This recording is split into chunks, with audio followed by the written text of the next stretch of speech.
तो हमें यहाँ इसको सॉल्व करना है मोमेंटम से, ठीक है। करते हैं सॉल्व, चलो। ये हो जाएगा आपका टोटल इनिशियल मोमेंटम जो होगा बेटा, ये केवल और केवल आपके लेफ्ट ब्लॉक में होगा, ओनली द लेफ्ट ब्लॉक, ठीक है, क्योंकि वही आपका मूविंग ब्लॉक है। तो और यही चीज़ आपके इक्वल हो जाएगी टोटल इनिशियल मोमेंटम, ठीक है, और मोमेंटम, और ये हो जाएगा आपका M V, clear. Mass, combined mass, ये हो जाएगा आपका 2m, ठीक है।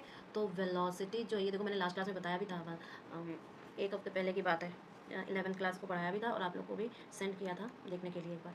तो v/2 वी क्लास में ऑलरेडी पढ़ा था, तो जैसे कि रिवीजन हो गया। अब हम ये कहेंगे जो वेलोसिटी जो होगी इम्पार्ट करेगी आपके कहाँ पर, सेंटर ऑफ मास पे, ठीक है। तो no effect in the internal motion, क्योंकि स्प्रिंग जो है वो कंप्रेस हो जाएगी। तो हम ये कहेंगे कि भैया this velocity is important to the centre,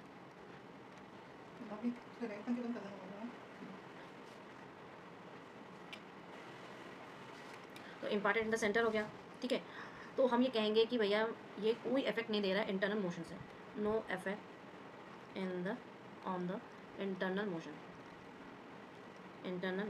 क्योंकि दैट इज स्प्रिंग कंप्रेशन हो रहा है, स्प्रिंग कंप्रेशन, ठीक है। तो अब हम देखेंगे कि रिलेटिव वेलोसिटी बिटवीन आपके टू मासेस बिफोर स्टिकिंग, ठीक है।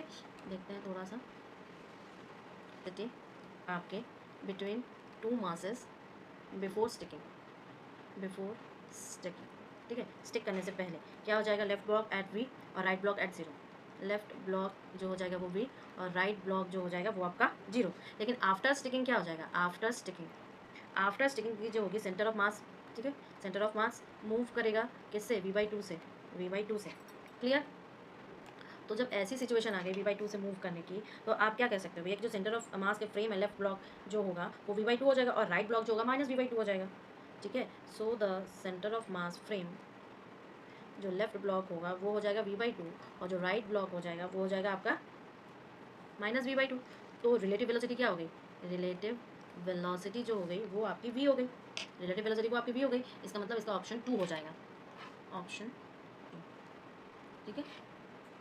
और जहाँ पे म्यू तो आपका वो रिड्यूस मास है, m/2 हो जाएगा। क्यों भैया m/2 हो जाएगा, क्योंकि mu is equal to m.m/m+m, ठीक है। तो इससे 1/2 m/2 into v² is equal to आपका 1/2 ka², इससे आपका mv²/4 is equal to 1/2 ka², ठीक है। इससे आपका a जो आएगा वो √mv²/2k is equal to v of m/2k, यानी कि आपका ऑप्शन नंबर 2 है इसका आंसर।